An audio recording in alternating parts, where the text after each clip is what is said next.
Welcome, ladies and gentlemen, kids of all ages, to the final conclusion of the 2025 Oklahoma Open presented by Under Par. We are Toss Up Disc Golf, Taylor Noriega, and my other half, Jacob Grannan. Hey, I'm other half. I'm very happy to be here covering the final 9 holes at POSTOAK Lodge. Going to give a quick shout out to our tournament director, Michael Barr, our sponsor, Under Par, Bars. And that was a bar. And our other sponsors. Shout out to those guys, as well as the camera operators who will be coming up, who did an excellent job covering what was probably some of the worst conditions these guys have had to play in and film in all year. Yeah, rounds 1 and 2 were insane, so shout out to those guys. Let's get into the player profiles. Starting out with Matt Bell, who is currently 21 down. He's looking to get on a little bit more of a scoring pace. He's only shot 1 down on the front 9. And we got James Owens, who also shot 1 down on the front 9. But POSTOAK is not an easy course. It has some teeth. And we're going to see what they can do on the back 9. GT Hancock also looking to score a little bit more, currently 14 down. And the back 9 does play easier than the front. And then this was our first time getting a look at Elijah Cleary. Smooth backhand, smooth forehand. The putter is a little shaky right now, but I have no doubt he'll correct it. We're getting into hole 10 here, start of the back 9, par 3, 250 feet, the easiest hole on the course. You have a backhand line down the middle with like a mid-range or a putter, and then you also have the forehand line on the left side. So whichever way these guys are most confident in hitting the gap off the tee, that's probably what we're going to see. Balloons and glow sticks and all in that basket. That's exciting. A nice little flip up here from Matt. Looks like his Pathfinder is usual workhorse. I'm telling you, every time he throws that, it makes me want to go buy a glow Pathfinder. Immediately, yeah. And I do believe this might James. be the... Not sure what he's throwing there. It looks kind of new, but... And I know it's a new video for you guys, but it's not a new round for them, so it's interesting that they decide to turn it on the very next hole. Yeah, and... Come on, man. Yeah, come on, man, indeed. GT definitely not happy with the result of that. Oh, we're seeing the forehand down. That is spicy. Yeah, that's not a shot you see every day, but that was done to perfection. Yeah, forehand down the middle gap. I have not seen anybody throw that, but he did it. GT looking to clean up the rest of the holes so he can tap out a par, and he has done so well. Yeah, with our leader and co-leader, I guess our guy in first and second currently, with them putting for birdies right here, if GT's going to want to have any say down the stretch, taking a par here while they take a birdie is not the start that he wanted to see for the back 9. 2 birdies for our leaders, keeping themselves within 3 strokes of each other. Elijah also tapping out his birdie. With the CTP. Lone par for GT. He's got a cool cart, though. Definitely. If you're looking for your next disc golf challenge, look no further than Knockwood Disc Golf Course. For more information, visit playknockwood.com. Getting into hole 11, 510 feet, par 4. This is also a hole that has been modified to make it slightly more difficult for the tournament. Original position was back there on the left as it flew by. It's now pushed up a little bit further and still to the left. Goal is to get a shot up the middle far enough that you can reach the corner and then pitch the rest of the way up to the hole. This is one of my favorite holes on the course because not only do you have to hit a tight fairway, but you need distance off the tee to set up the second shot here, and this looks ideal. Yeah, it does, until it hit the tree. But even then, that's still in a good spot. Yeah, that is still a fine spot to be in. James taking his Thunderbird here, looking to a little match. hyzer line.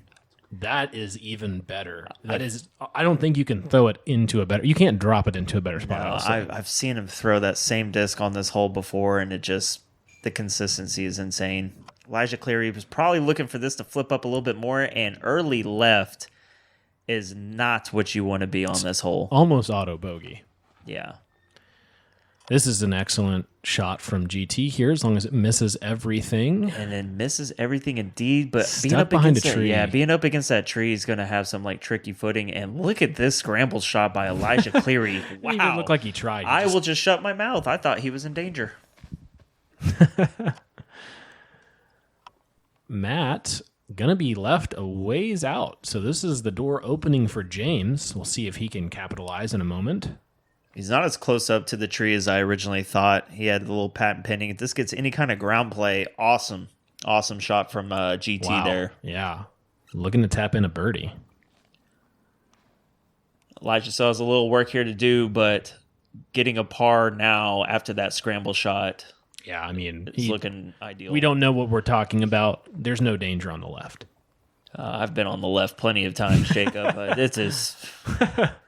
There's nothing over there, so that was just an insane shot by Elijah. Oh, the limmy limbs. Yeah, that looked good. You know, running a putt, knowing that James is looking at a birdie. Oh, no. That's the... Yeah. Wow. Man. That's the second time that's happened this round where we're seeing a birdie on one end and, unfortunately... a par on the other. And there was a bogey one that happened earlier as well. Yeah, Matt Bell continues to open up the door to let James back in. Still has a stroke lead on him, and the back nine is a lot easier than the front nine. Yeah, like I said, second two-stroke swing. For whatever reason, I thought Matt was tapping in a par, but no. Bogey again, so yeah, unfortunate stuff. Yep, two-stroke swing there. Getting into hole 12, par 3, 315 feet, playing as the fourth hardest hole in the course. There's a couple different ways that you can play this one. I know some people like to go with like a flex shot with like an overstable fairway.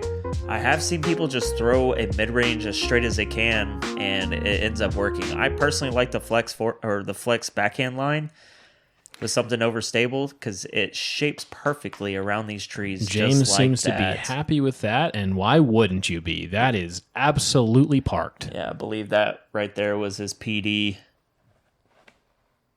This thing had some snapper-rooney on it, going with the hyzer line. The hyzer line is there, but it is very tight. Yeah, and GT's just getting some really unfortunate breaks this round, it seems. This looks good. Can it carry? Skip up that hill for Elijah. There we go. See, sometimes you just throw a straight shot. You don't have to put any angle on it, and you're left with that. You know, they said fourth hardest, and these guys are absolutely shredding this. That is an amazing response after the shot that James just threw. That is why Matt Bell is showing he is on the Pro Tour. And in the lead. Yes, indeed. There's a good putt there from Elijah Cleary, bringing that confidence back in to finish out the back nine. Yep. Yeah, these guys showing you exactly how to play the hole. Yeah, and you know James was clapping his hands there because this tee shot is not easy to hit, though those guys made it look easy. That's 3 in a row to start the back nine for James there. This whole sponsor is brought to you by Hyzer Knots, supplying your disc golf needs. Reach out to Chris Smitty Smith for more information. Getting into hole 13 is going to be a 480-foot par 4. Going to be pushing out this tunnel of trees, and then it bends off to the right. Anything before the road, I believe, is OB, so you got to get past that. Otherwise, you're going to be playing from the drop zone. Coming in at the fourth hardest. Yeah, this hole you don't want to be cute on. You just want to go forehand. Yep. It doesn't look like there's OB long that I saw, so just go for it. Worst case scenario, just juice it. Just make sure you don't come up short. Uh-oh. This one... This could get some ground play. Okay, it does, and he knows it. He's like, whoop, got away with one there. He's like, you know what? Sue me, okay? If anything, he took the tighter, most challenging gap. So big shout out to him. This has got to okay. It looks like it's tight on the camera, but I think these guys are putting it well past it. I just thought it was going to hit the gravel, and I have seen the rocks just kind of like catch it and not let it do its thing. Yeah, GT getting on this one. Looks like he's probably going to be closest. Ooh. Yeah. fortunate not to hit all that stuff and have one of the most awkward run-ups you'll ever see. It'd be just like him this round to hit that, though, so glad to see that it didn't. Yep. He beat the grouping of trees that come into play on entrance for this green here. James is tossing up his Luna. Getting himself as close as he can, put the pressure on Matt. And we're getting to see quite a battle between James and Matt here. Very exciting to watch. Yeah. If you guys are enjoying, be sure that you subscribe to see more of this stuff. Yeah. Yeah, I feel like what it's going to come down to is a putt off on the back nine between Matt and James. And I would not want to be James. Okay. Maybe I would want to be James in this situation, but knowing Matt's putting, I would not usually want to be James. Well, and now that James has a tap in, he has tied it all up with Matt, who at one point did have a 4-stroke lead. Could have made it 5 after hole 2 on the front nine. And, yeah. Seen some struggles. Perfect back nine so far from James there. Getting into hole 14, par 4, 660 feet. Another hole that they altered a little bit for this one. As you can see, the short tee pad there, which I don't know what basket that was ever for. This one does play a little uphill off the tee. Just want to get into the second fairway, and then from the short tee pad, you want to go hyzer above everything or a skip shot into the green. And shout out to the guys that put in the effort to really clean this course up. It was in pretty rough conditions, and you guys are getting to see it in some of the best conditions, even with all the rain that we got. The landscape work that was done, I want to give a huge shout out to everyone that got involved as we continue to watch these shots, because that wouldn't be possible. Yeah, for sure. I mean, it's been very, very cleaned up. And 2 very good shots so far. 100%. This is not... That is a very really fortunate good kick, because you can still birdie from that range. I thought that was going to push 2 straight into the rough. Just a layup hyzer here from Matt. Yeah, I like all what you Matt's really doing need here. Yeah, you don't need any more than that. That's perfect. Now, this is what I'm interested to watch is the upshots to get to the green. Okay, going high. Yeah, because you can go high or you can skip it in there. If you go high, you just need to make sure it's further left, because that little cluster of trees collects them. And then that's going to be a tough putt you guys will see in a moment. I like this right here. I do like the hyzer into the green. There's less stuff to miss, and if you get on the backside, you have nothing in your way. Yeah, 100%. And it's the over the top play. I get it with these guys' arm talent. I think also in James' case, he's a little cut off from doing the skip play more so than GT was. He, like I said, he got that fortunate kick, and I mean, he's next to the basket. So what's wrong with that? Yeah, there's nothing wrong with that. We're just not them. So it's we look at those like the skip shot. See, that's the play I like, but it's unfortunate. He was kind of he was also kind of tied off on that left side. You need to be on the right more. Ooh, but he almost did have a drained window. It. Yeah, he did have a window. And then Matt. Oh no, you have to hitting make the that. putts when they count. We're about to see a new leader for the first time in 1.5 rounds. Yeah, still perfect on the back nine, and that is called putting pressure on. Okay, he thought that might have bounced back out there. But back to James, that is putting pressure on the leader there, starting the back nine. 5 for 5. Incredible stuff. Getting into hole 15 is going to be 280 feet. Coming in on the harder side, that's very interesting. It's a pretty straightforward shot, just very uphill to this basket that is perched over onto the right side of the hill. Just got to beat a couple trees and you're usually in business. Yeah, it's 8th hardest, so it's on the easier side of the hardest, I guess. This looks ideal. Oh no, and that's the unfortunate thing. If you got to throw it high, but if you throw it too high, you find the limbs. Yeah, if I had the forehand is the play that I'd be doing. A little bit more controllable. It's just that's the forehand miss right there, is that tree on the left. 2 forehands so far. Looks like most players are opting for that play. Come on, give Elijah a little skip there. I am impressed, man. He is doing some awesome stuff. For my first time seeing him on coverage, it's really cool. Then we got Matt going back to that Pathfinder. Get off that tree there. Like, he just throws that thing everywhere. That's going to give him a look, and that's going to put pressure on James here. Oh, we got... Are we opting for a throw? Yes, tally mark. Give us the tally mark, GT, that we all need. Okay. No. And that's the danger of doing that, you know. Is that thing going to just keep getting legs and go?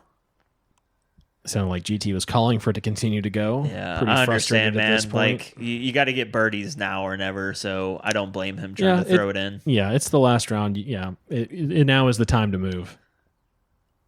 So we got a circle 2 look here for James. And he's good for it. Oh, my God. Oh, no. No way. That was in the whole way. Oh, and he was... That is no deal indeed. Deal. Oh, my gosh. I have disgusting. not seen a spit through that bad on a disc catcher before. And in such a condition, too, man. You know, you're now tied back up with the leader because a basket decided not to catch your putt. That's why I feel like sometimes the baskets are kind of on the Vegas books here, man. You know, it's a tight game, and you have a basket that dead center. And, yeah, we're going to see a real deal here by Elijah Cleary, taking the ideal forehand line. I think we all need to get that putt out of our head, so I'm glad we got to see this shot again. Incredible stuff. Yeah, that putt's not out of my head. That was absolutely dirty. I've never seen that on a disc catcher. Hole 16, 330 feet, par 3. Just like the last hole was uphill, this one is straight downhill. Also going to be one of the harder holes, but on the easier side of the harder holes. So these guys are just looking to get themselves as close as they can and hopefully not get a spit out. That is very true. Yeah, and there's a bunch of different ways to play this. He's playing the forehand line. That's a very overstable disc. I thought it was going to have a little bit more glide to it because it looked a little inside. This is what you want to do is swing it out wide and let it crash in. Yeah. I don't know if it crashed I don't know in or that not. it came back in. Yeah. We got James here going with the Luna. Backhand turnovers, also a good play. It's just got to miss that tree right there, and it does. And he's going to have himself a putt. He's going to have a tree maybe in his way, but... Here we go. This is what I like to see. GT going with the backhand line. That little window right there, you hit that gap. Most of the times it's going to do great things for you. Little left on that one, but, you know, still going to have a putt from over there.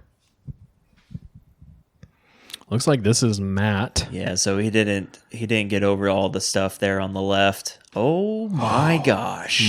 He was trying to put the pressure on James with that one. Wow.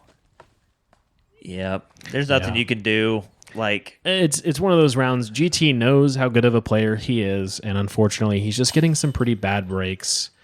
You know, good to save the bogey there. Or actually, this looks like it was a par score error there, but either way, it was a good way to get that putt in the basket. Yeah, he's still putting phenomenal. That one, he kept his eyes on it. I saw it. He was ready to see that one go in. And it's really unfortunate because he's played a near perfect back nine other than the spit through. Which I've never seen done before. And that's another one of those putts from Elijah, man. If he was draining those, he would actually be in the conversation right now. I think he would be. And it's just as cliche as it is, he's kind of got that kind of kink in his arm when he's releasing at the basket. You just need to flatten that thing out and let the confident stroke breathe in. Getting a Discin Deals double take on this putt, sticking the basket this time, I imagine is why we're seeing that. Very exciting stuff there. It's almost the exact same putt he had on the last hole, but that one stayed. So shout out to Blue Sage Payments for the double take. This whole sponsor is brought to you by Discs Unlimited, your one-stop shop for any disc you might need since 1987. Check out discunlimited.net for your next purchase. Hole 17, par 4, 630 feet. This one has been altered as well for the Oklahoma Open, but I actually really like this hole. You got OB on the road and beyond.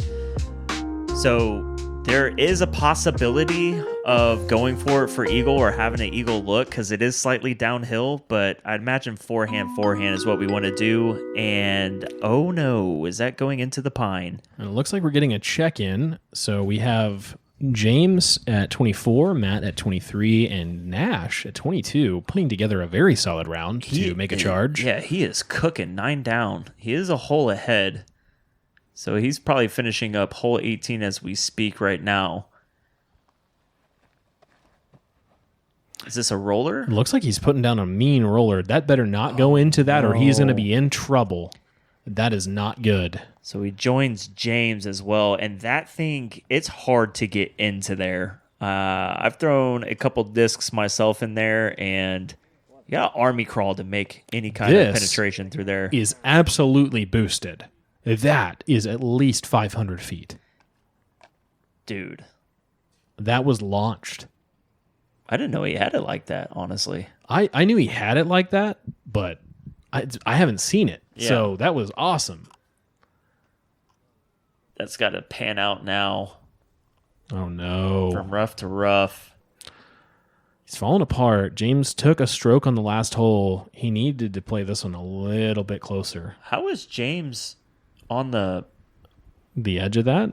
on the right side? Fortunate, I guess. Maybe it fought through underneath. Either way, put himself in a position to get a birdie. I wish there was a camera in that pine. I want to know how exactly he got a 360 there. camera. Enough of that. Let's see if we can see our eagle on the hole. Oh, man.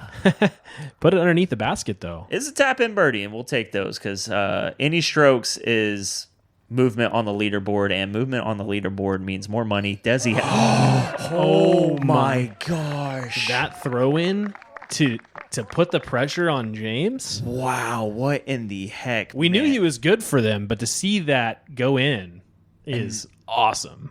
Now it puts... Yeah... Probably put a little bit of pressure on him on that putt. It was just too close for James to miss, but man. If I saw then I was any further away than James, I'd be real nervous. I'd be like, well.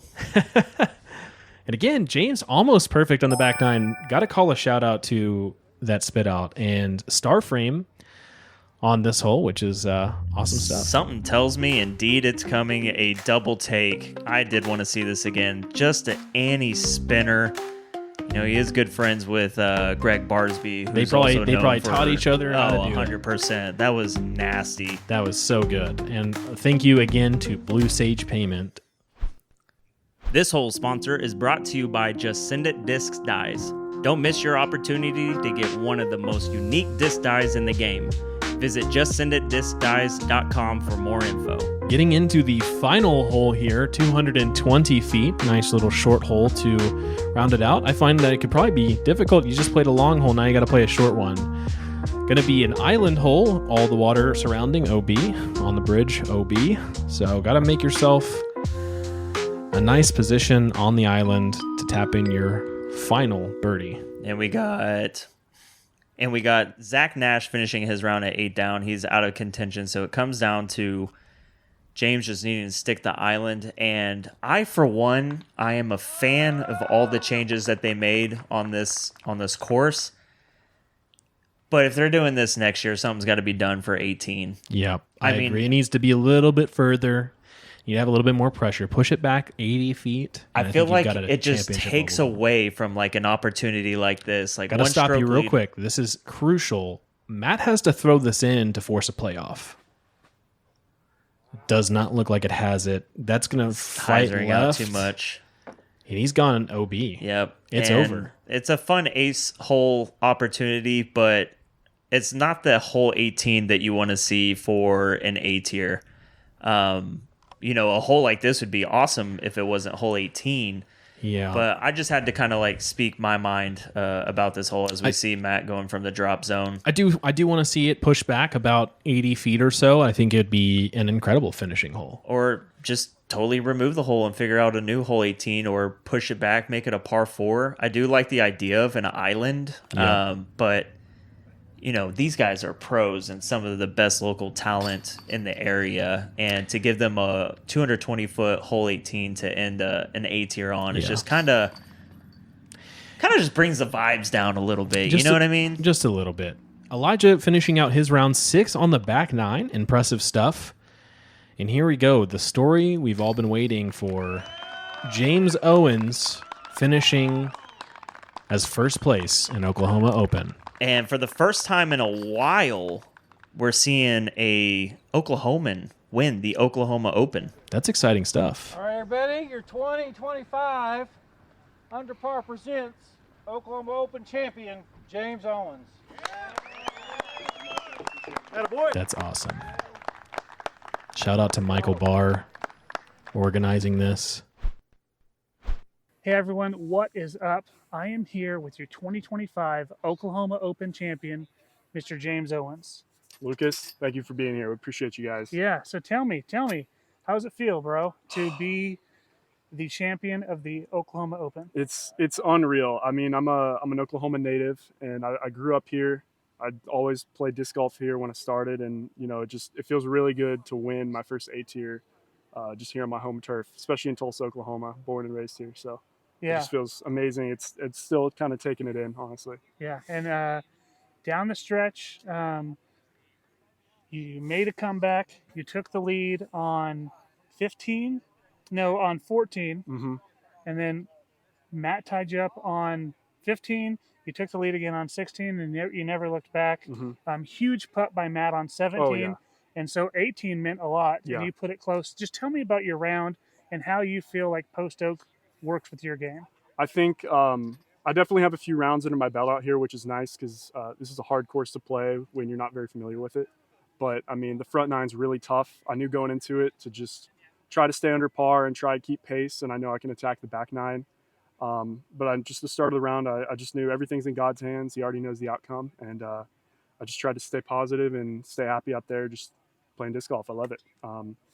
So, after the front nine, I think I was one down. Maybe Matt had 3 strokes on me, and I just, I knew what I had to do and just started playing my game, just staying relaxed. And then, I had that spit out on, I think that's 15 up the hill. Oh, yeah. Yeah, the spit out on 15, that kept me from shooting the perfect back nine. But I'm glad in the end it didn't matter. So that feels good. But Yeah, I guess the biggest question I have for you is how much of this victory do you owe to Scott Adams?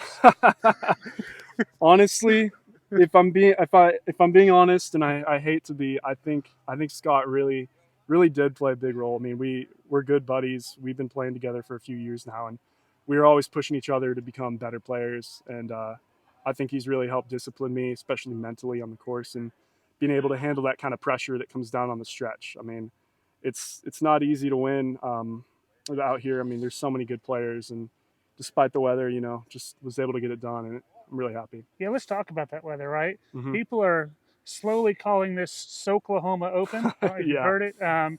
Great tagline. We have to keep that into perspective because everything changes in the rain, right? Mhm, and absolutely.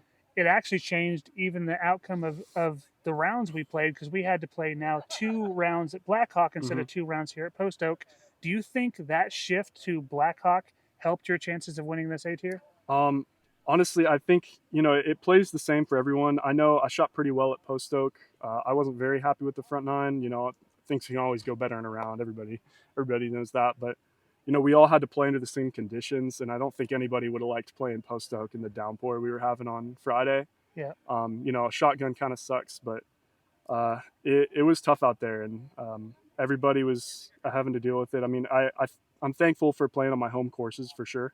That's obviously a helpful advantage, but I mean, other than that, we're all dealing with the same stuff out here, so Yeah. just managed to get it done. And you probably haven't seen it yet because you were just looking at the top of the leaderboard, but you did shoot the hot round on Post Oak, Really? so Okay. I don't think it would have mattered.